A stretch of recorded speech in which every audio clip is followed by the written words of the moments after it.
You've probably talked about in your life about arithmetic sequences and geometric sequences. We know it's probably been a minute, okay, since you've done it, okay? So it should come back pretty quick. That way I don't have to do all these problems. We'll just go through, pretty quickly. The one nice thing we have to do, we don't always just have to just tell them, hey, what are the next three numbers in the term or in the sequence? We also have to come up with the equation, okay? So typically you guys have, I don't know if they had it in the Algebra 1 curriculum of creating the equations, okay? Some of the earlier math you were in, it was mainly, hey, you figure out the pattern and you do the next several terms. Now at our level for Algebra 2, we need to look at the pattern, but then come up with the equation that creates it, okay? Now there is a set format we're going to go through to make it easy. Instead of you just sitting there and trying to look to see what equation it is, there is a actually easy thing. You find this, plug it in here, boom, done. Okay, so there is a nice easy process to do. The big thing is trying to know the difference between a geometric and an arithmetic. We're doing sequences, which is different than a series. Okay, there's other sequences and series. We only are accountable for sequences for the end of course exam. Okay, the difference between the two, a series you're actually summing up stuff that's taking place. You're adding terms together. You're adding the whole collective together. Okay, so we don't have to worry about that. All right. So now the other nice thing is that reference sheet we get to use on the end of course exam. The generic formula for doing both geometric sequence and arithmetic sequence is on that thing. So it's not like you have to memorize this formula for the end of course exam. They're on there. Okay, so we just got to know how to use them. All right.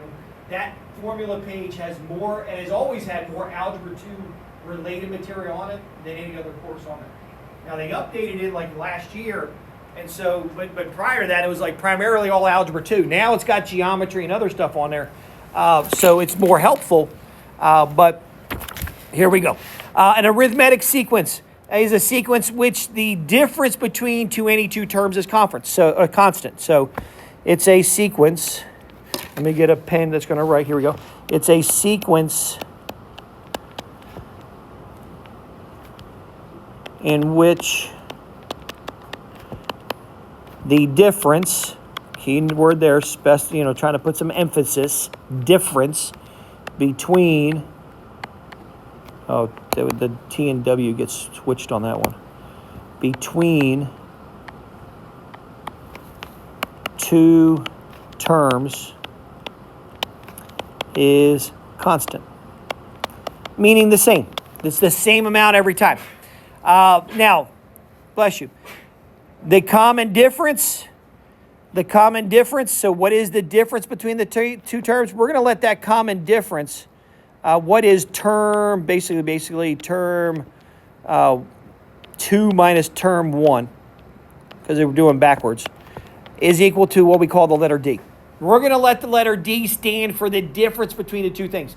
And what we can get away with saying, okay, as we list the numbers, and it's listed from left to right, and it always goes negatives to positives, whatever we're doing from least to greatest, we're always taking the number on the right and subtract the number on the left, and that tells us what the difference is. Okay, so that's why I wrote that the way it is.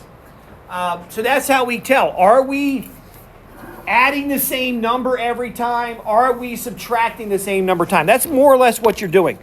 Are you adding / subtracting the same number every time? I'm going to use hashtag every time. And if the answer to that question is yes, then that means you're arithmetic. If it's not, then that means you're not arithmetic, you're something else. You could be geometric, you could be neither. Okay? And so for it to be arithmetic, you've got to be adding or subtracting the same number, same amount every time. All right? So when I look at this first one, I go 5 to 8, that's 3. 8 to 11 is 3. 11 to 14 is 3. 14 to 17 is 3. So we would say yes, arithmetic. Again, it can be subtracting. So as I look at number 2, they subtract 7. They subtract 7. They subtract 7. They subtract 7. So this would be a yes, arithmetic.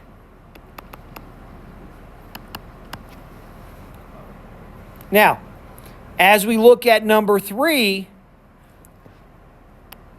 they added 1, they added 1, and then they added 2. Then they added 3. This one is not arithmetic. Sorry, I forgot the I. Arithmetic. It's just something else. Now, technically, see if you impress me, if you remember what that's what that is an example of what type of sequence. When it's 1, 2, 3, 5, 8. Do what? No. Exponential, usually exponential deals with more multiplication, is what it deals with. Good try. Okay. But that is one in there. It just depends on if one of your earlier math teachers talked about it in some form or fashion at some time. After the first 2 terms, 1 and 2, to get the third term, isn't that what 1 plus 3, what 1 plus 2 is? And then the fourth term, that's like, isn't that like 3 plus 2? Okay, and then the last term they see there, isn't that like 5 plus 3? All right. So there is I think he's Italian. There's an Italian mathematician, Fibonacci, is what it's his series. It's where you take the first 2 terms, add them together to get the next term, and so you're always adding the previous 2 terms to get the next term in this sequence that's going on. Doesn't always have to start off like usually when we saw it as 8th graders, my kids, it was usually 1, 1, 2, 3. So that you did 1 plus 1 is 2, 1 plus 2 is 3, and so forth. But technically, it's once you get past the first 2 terms, if the next term is the sum of the previous 2 terms, then that's a Fibonacci sequence, is what it is. So, do what? That I have to look at. I don't know about golden ratio. All right. I have to look at the golden ratio is special. Okay, it is special. So, again, it can be subtracting. Notice here the difference on 4 is minus 2, minus 2, minus 2, minus 2. So, yes, this would be arithmetic. Okay. Again, if you're not adding or subtracting this same amount, then you're not arithmetic. If you are, you are. All right, now, how do we create the equation? Because that's the easy stuff. And I'll give you some easy ones on the test like that, just to make it easy. You have some for homework where you just get to fill in the next 3 blanks and so forth. The equation. How do we come up with the equation? Because that's more of how we're being assessed at the Algebra 2 level. And I'm going to explain what these letters mean and what this stuff means here in a second. So here's the generic formula. And again, it's on that reference guide we get to use for the end of course exam. Okay. If we remind me on Monday, I'll write them up on the board for you to have as a reference to be able to do to our test on Monday. Okay. Again, there's no reason why not if you get to use the formula on the test at the end of the year. So might as well let you have the formula when you're doing the thing. So here's what it is. A sub 1 is the first term. That's what A sub 1 is. A sub 1 is the first term in the sequence. And D is the common difference.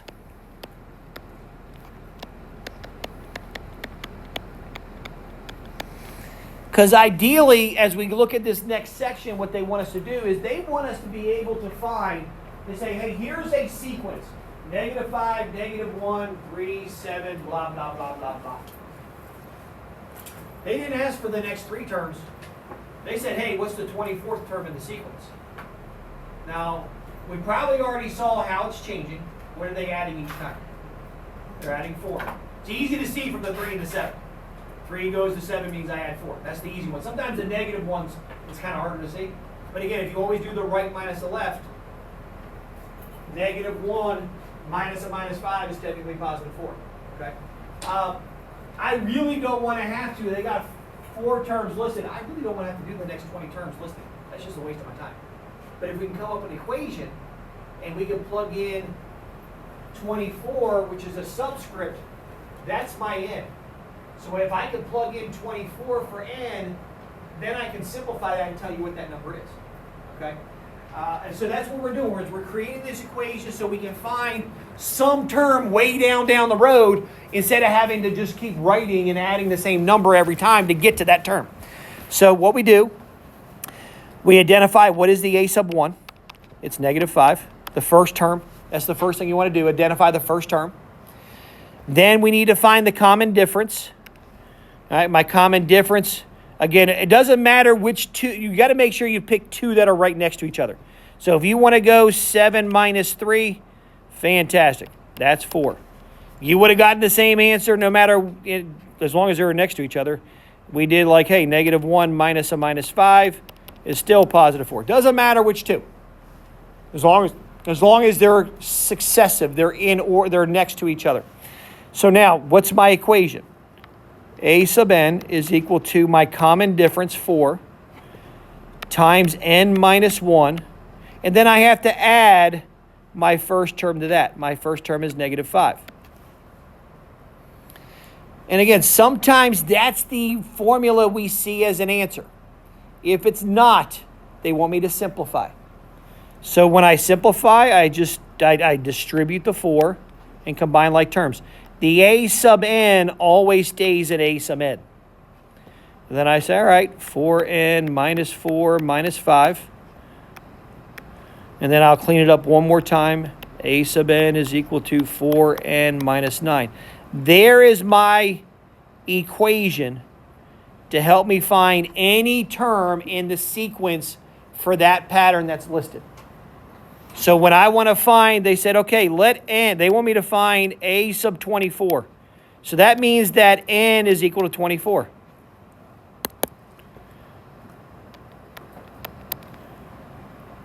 So using my formula, a sub 24 would be 4 times 24 minus 9. All right. 4 times 24 is 96. Minus 9, which is 87. So the 24th term in that sequence would be 87. Again, we know the fourth term is 7, and so if I just kept adding 4 to that Greek number, it kept going, eventually I'll get down there to where that's what it is. Okay?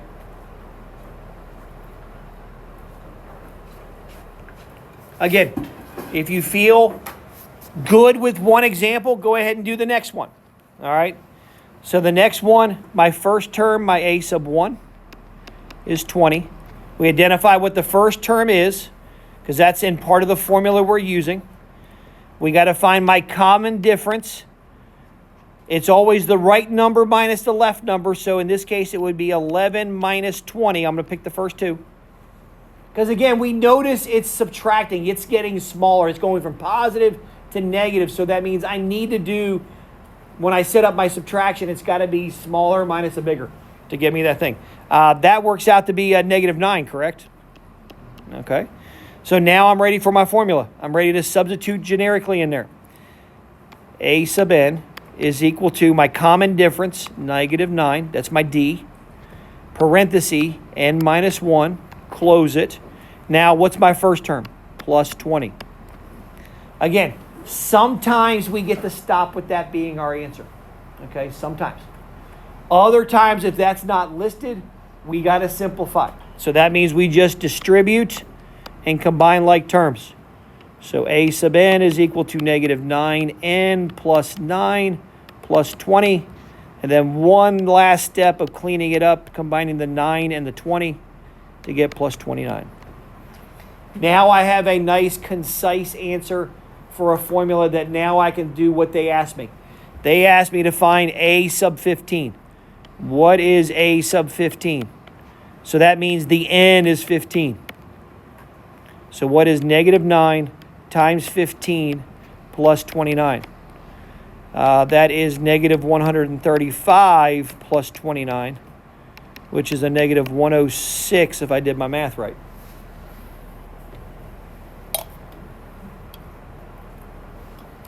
You know, it really hasn't been that loud all day today until right now. They just seem to be working closer to the building as the school day gets on.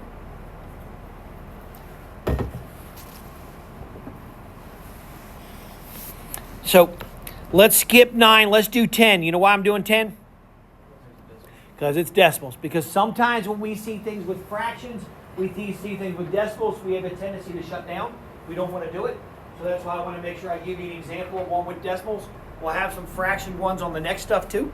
So we'll make sure we do those. Remember, I put extra videos out of when I taught this in previous school years, so they're out there if you need them. If you don't want to listen to the super long hour lecture.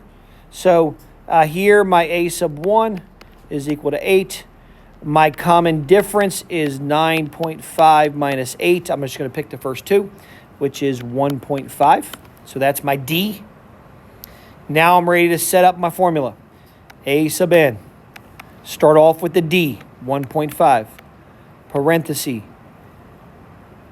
N minus 1. Close it. Now plus the first term, plus 8.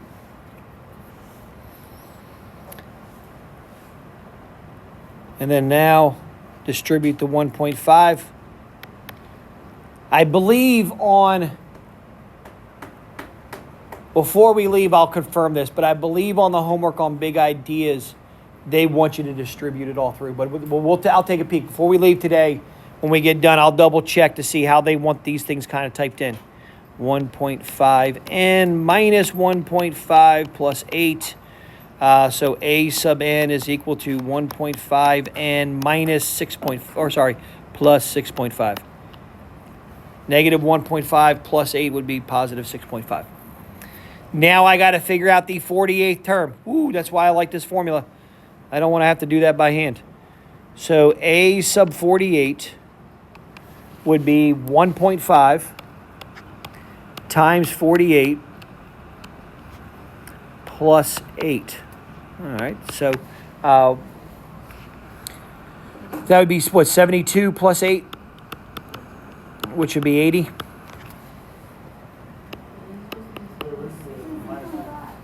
Where the who? Oh, the what? Oh, the 6.0, Mr. Stevens. You grabbed the 8 instead of the 6.5. So it should be what, 78.5? Okay.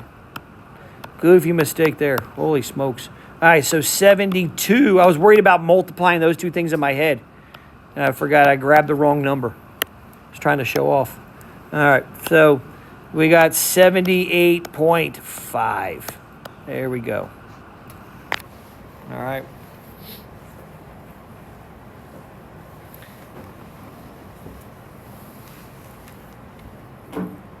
Again, keep a calculator handy. I'm not expecting you to do that stuff in your head. All right. So the next page, we don't have to worry about arithmetic series, so go ahead and cross that out. Woo! It was just easier, just use this whole stuff and stuff. There are some extra ones to practice. If you want to, you get plenty of practice on your homework, by the way. So I would only practice that page there, and we can do that one. So if you want to practice it, you can. That's there. Now we get to go on to the geometric sequence. All right. So a geometric sequence, arithmetic series used to be an Algebra 2 standard up until about 2 years ago. Okay, so that's why you saw it in the notes here, is because it used to be an Algebra 2 standard when I bought this material. And so that's when I bought it back after COVID, around COVID, right before COVID. So it was just one of those things like, hey, it was natural to use it. So, but since they took it away from the end of course exam, it's like, all right, we just skip that part. Okay. There's other things we got to make sure we cover besides that. All right, a geometric sequence. All right, so basic definition. It is a sequence in which the ratio between any two numbers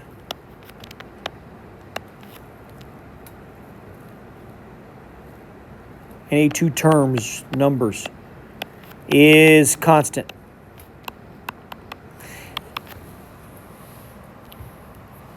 Now, what we're going to do, this common ratio,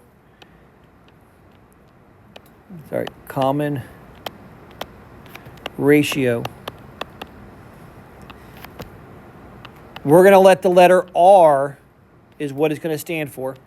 And that's going to be equal to the right number divided by the left number.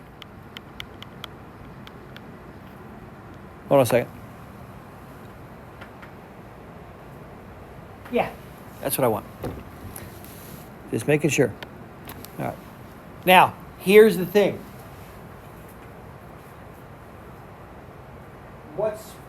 What is 4 divided by 2? What is 2 divided by 4? Okay, so sometimes we're going to get a nice whole number. Sometimes we're going to get a fraction. Okay, so don't freak out. We get a fraction. Okay, so usually we can tell on some of them when we start dividing by the same amount all the time, but we don't put in a divide by 2.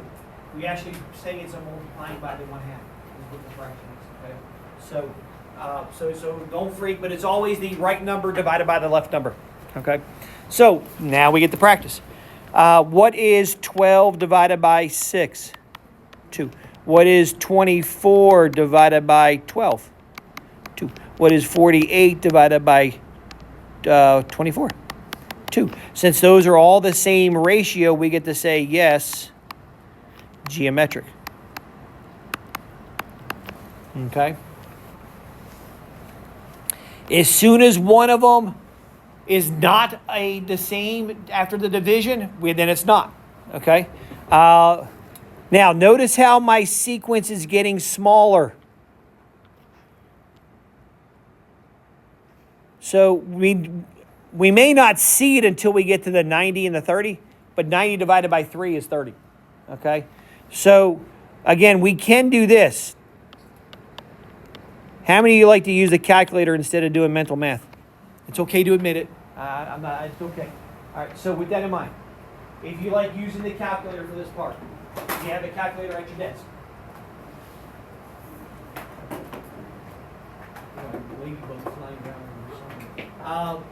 So with this in mind, as you do 270 divided by 810, it's going to give you 0.333333333.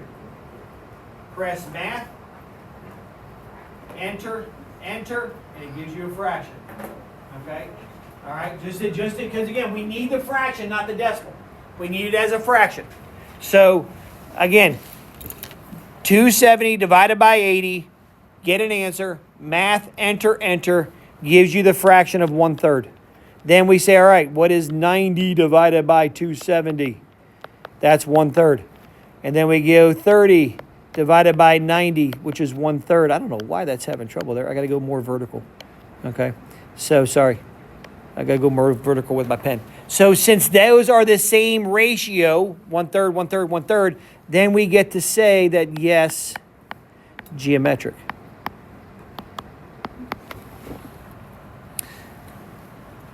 Now, on the next one, I notice that we're multiplying by -5 each time.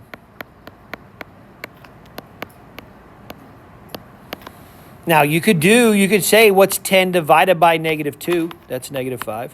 What is -50 divided by 10? That's -5. All right. So, again, there's a lot of different ways you can check it. It's just what makes sense to you. All right. So, the common ratio on that one is we're multiplying by -5 each time. So, we would say, yes, geometric. All right. Let's see. To go from 4 to 8, I multiply by 2. Now, technically, 8 times 2 ain't 20. 8 times 2 is 16. And then I can see real quickly that 20 times 3 is 60. So I can go ahead and say this one is not geometric.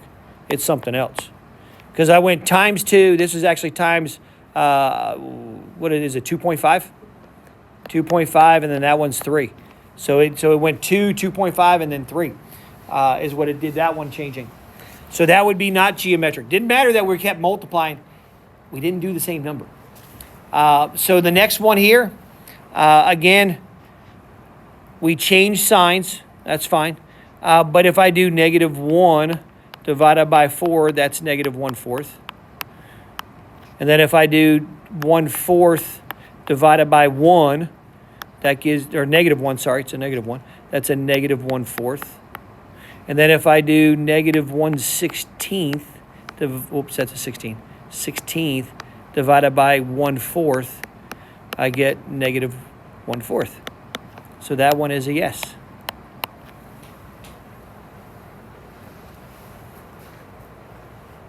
Do you need to see keep change flip with that crazy fraction at the end? I'll spare you the agony, or do you need me to show you?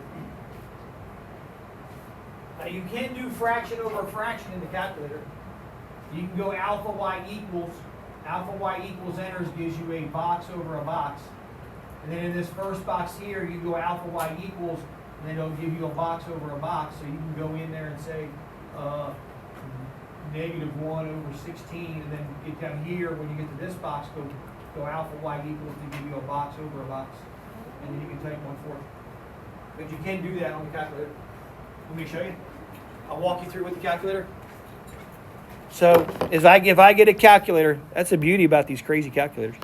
So if I get my calculator, clear my screen, and I say, all right, I want to do that crazy fraction there, negative 1/16 divided by 1/4. I go alpha y equals, and then enter, and that gives me a fraction. We want the top to be a fraction, so I do it again. Alpha y equals, enter. And then now I type in the negative 1, go down to the bottom, 16. Go down to the bottom again. I need a fraction on the bottom. Alpha y equals. Give me a fraction. Now I can put in my 1/4. So now I have my crazy looking fraction divided by a fraction on that screen. I can type it in all in that way if I want to. Okay? And then now I just hit enter. And it gives me negative 1/4. And if it gave you negative 0.25, math, enter, enter. Okay? And it gives you negative 1/4. All right, so now let's write the formula. Different formula. All right, so what is the formula? It still has an a sub n. Still has an a sub n, because that's basically, hey, what term and what we're doing. Okay? And so forth. Equals, now here's where it's different. It's the first term, a sub 1. And that's being multiplied by whatever our common ratio is to the n minus 1 power. The n minus 1 is actually the power. Not being next to it is where you got to be careful with how big of a font that you write with. Okay? You got to make sure that the n minus 1 is an exponent. Is what it is. So a sub 1 is still a sub 1. A sub 1 is still the first term. A sub 1 is the first term.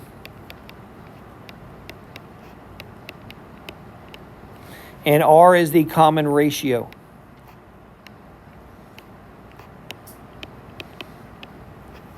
Again, we said this was, sorry, I didn't know ration. Almost did rational. Ratio. Remember, we said that this was the right number divided by the left number. Okay? Remember, that's how we came up with that. Right term divided by the left term.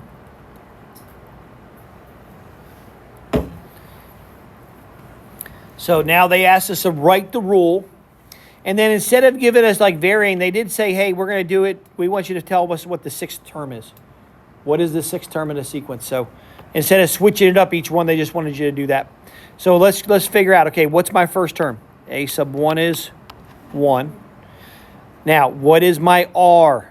R is 5 divided by 1, which is 5. Now I go to my generic equation.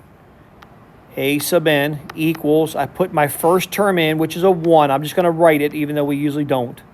1 times, now it's 5 raised to the n minus 1 power.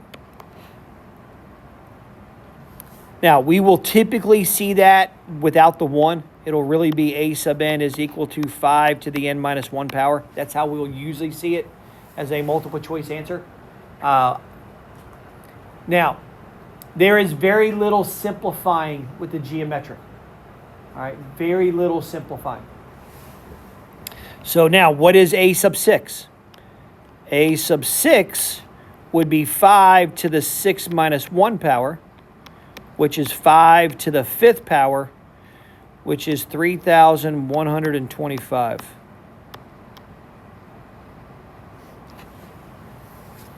That's pretty good math, right? I won't tell you how to catch it. Nah, it's like 625 times 5. So it's like, 3,000 plus 125. So, yeah. Well, I know what you did, but I don't care. As long as you get the right answer every time, I'm fine.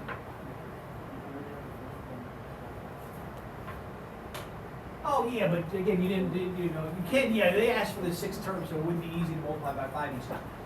Were you okay with writing the equation? Okay, all right. Because that's also the bigger part. We're not worried. I mean, on homework, you got to fill in the next 2 or 3 terms, it'll tell you. But the bigger piece takeaway is writing the equations. That's the bigger piece takeaway when we look at how are they going to assess us. They're not going to ask us on the end of course exam, what is the next couple terms? They want to just know what's the correct equation, okay? And knowing that, hey, it's this version or the simplified version. Now, let's do we're going to do the next one together. I want to do one more that's not decimal oriented, all right? Because that's obviously dividing by 2. That's 1/2 is what that is. So we'll,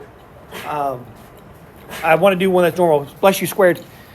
So here, I do that same stuff to my family, my kids and wife, and they roll their eyes at me. All right, so my first term is a sub 1. My r would be 65 divided by 130, which is 1/2. And then we have a sub n is equal to 130 times 1/2 raised to the n minus 1 power. And that's as far as we go. Okay? Unless we go to find out what the 6th term is. Okay? Okay? I mean, we do not distribute that 130. Because whose good side do I always try to stay on? Right. Who did I say yesterday? Christmas presents. Aunt Sally. I try to stay on Aunt Sally's good side so I get good Christmas presents. All right? Can we multiply before we do an exponent? No. Okay? So never multiply the number out front, the a sub 1, into this. Mr. Stevens? Yes, ma'am. Can I have Harper Jaggers for early dismissal of the annex office? Yes, ma'am. You sure can. Thank you. You're welcome. All right? So never. You gotta make sure. Make a note. I'm gonna make a note here. Never multiply the a sub 1 to this number here. All right? I see that so many times, even though I emphasize don't do it. But what do we usually do? It's so natural for us to do the opposite of what we're supposed to do. Okay? It's just natural. Okay? So, never. So we're going to make a note here. Never. Thank you, sweetie. Never multiply the a sub 1 to the r. Remember, we do multiply the common difference on an arithmetic end, but when we're dealing with a geometric, we never multiply that first term, a sub 1, to whatever that common ratio is. Never. Okay? So don't do it. Resist the temptation. Because we think we see distributive property.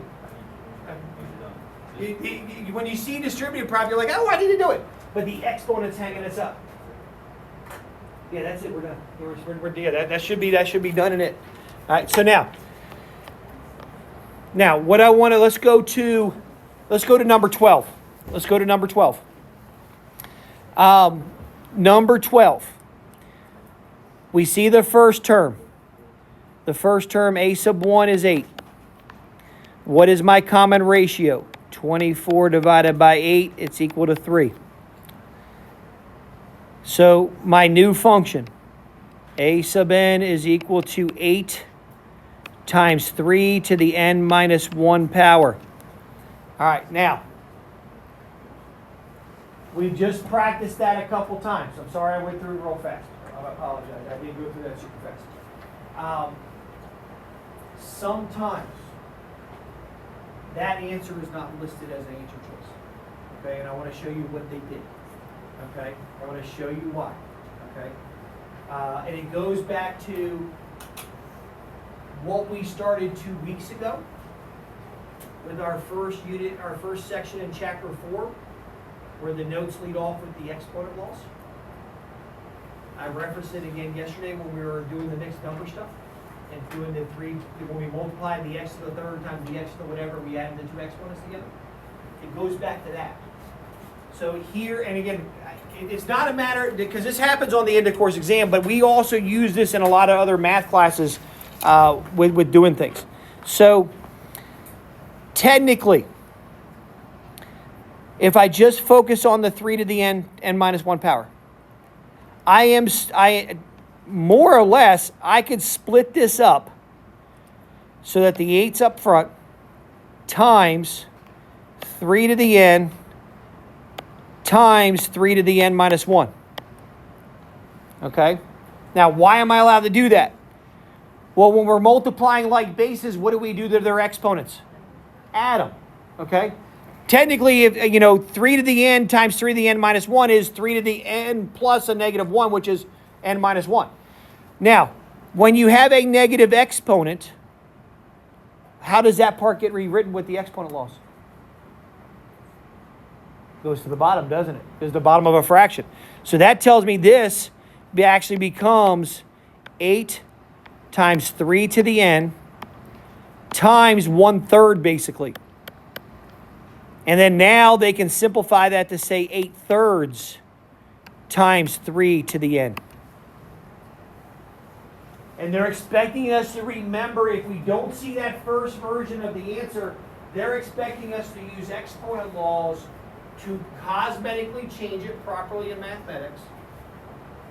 With that minus 1 part, that part goes to the bottom of the fraction. You don't have to do all that work, but I had to take it slowly through. Okay? If I went straight from this answer to this answer, you'd be cussing me inside your head. Okay? What the freaking frack did you do, Mr. Steve? Okay. So, more or less, when I see the minus here, I can take the base, drop it underneath, and then get rid of that minus 1. And just say 3 to the n is what I'm allowed to do. That's the shortcut. But this is the proper mathematical way. All right? And that works with no matter what you're doing. We use it a lot in my calculus class when we have to simplify stuff, with it being, different variables up there and we're doing things. So I would occasionally practice doing that from time to time. You're not going to have to do it on your homework. We can do it with the fraction stuff here. Oh, that's a yucky. Oh, yeah, that's yucky. Yeah, 2/3. Oh, that stinks. All right, so on this one, so my first term is 135. My common ratio, my R, is, I'm just going to use 40 divided by 60. Those are just smaller numbers. That's why I saw the 2/3. That's 2/3. And then as I write my equation, a to the n is equal to 135 times 2/3 to the n minus 1. Hopefully they don't make you do this one, but just in case they do. Again, as Mr. Stevens said, I can take the 135. I can take my base of 2/3 and put it underneath, and then I can just rewrite the 2/3 to an n power, is what I'm allowed to do. I can take the minus 1 part and take the base with that and just drop that part underneath. Now, all I would want to do is clean that up. This is where the keep, change, flip comes into play. 3 times 135 would be, is that 405? 405 over 2, and that would be times 2/3 to the n power. All right, I don't think they'll be that mean and make you not have to get to that answer on the end of course exam. This is where they would typically stop. That's where you'd stop on your homework, is putting it in there. Big ideas, I don't think they make you do that as well.